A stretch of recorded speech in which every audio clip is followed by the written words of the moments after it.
Okay, so in this problem, it says a sample of nitrogen gas at 115.63 kPa. So kPa is a unit of pressure. Experiences a change in volume from this milliliters to this milliliters. So we've got pressure and we've got volume. So our equation is going to be P1 times V1 equals P2 times V2. So our initial pressure is this one here, so that's P1, and it experiences a change in volume from our first number, so that's V1, to the second number, so that's V2. What is the resulting pressure? So that's what we're looking for, P2. So I'm going to plug in what I know. So P1 is 115.63. My V1 is 1481.8. My P2, I don't know, so I'm just going to leave it as P. And my V2 is 1463.8. Okay, so I'm going to start by simplifying the left-hand side, because that's the side that does not have any variables. So I am going to do 115.63 times 1481.8, and I get a rather large number.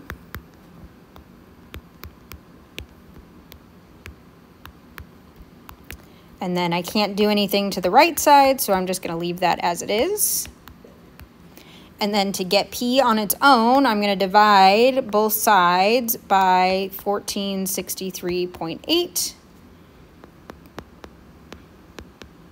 because that's going to get me just P, which is my pressure.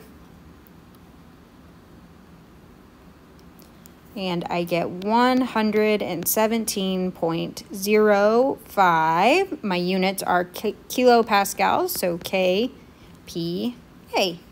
So that would be my final pressure. And this makes sense because my volume went from 1481.8 to 1463.8. So that means my volume went down. And when volume goes down, that means pressure must go up. And I started with a pressure of 115.63 and it went up to a pressure of 117.05.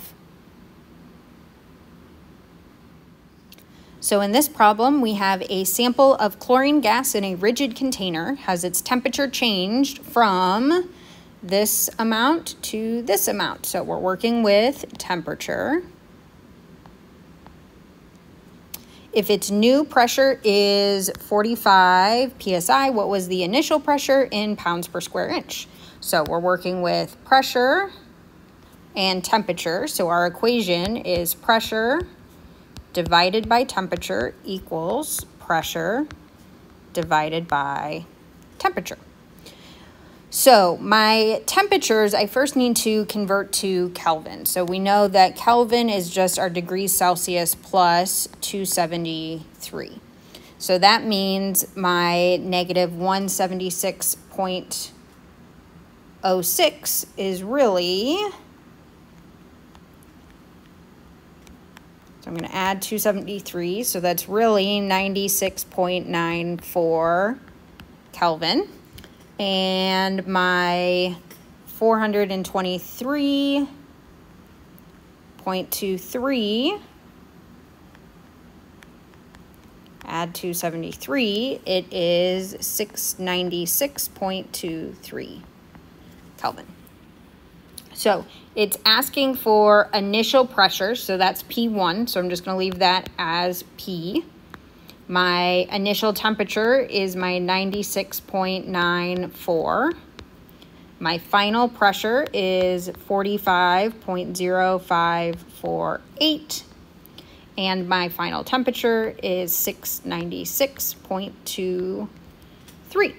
Okay, so there's two different ways that you can do this. You can cross multiply, or you can simplify the right-hand side. So we can go ahead and do this both ways. So option 1, if you wanted to cross multiply, so we do pressure times 696.23, and then we do 96.94 times 45.0548. So then my left side would stay the same, 696.23, and then I'm going to do 96.94 times 45.0548. Gets me a rather large number. Then divide both sides by 696.23. And I get pressure equal to 6.27 PSI, pounds per square inch. Okay, if we wanted to do this the other way, we should get the exact same answer. We're still going to start with the same thing. So we've still got pressure divided by 96.94, 45.0548, divided by 696.23. So instead of cross multiplying, I'm just going to reduce the right-hand side. So my left side will stay the same. So pressure divided by 96.94. I'm going to do 45.0548 divided by 696.23, which gets me 0.0647. And then to get P on its own, I need to multiply both sides by 96.94, which leaves me with pressure equals 6.27 PSI, which is the same answer that we got before. So either way works. You get the same answer.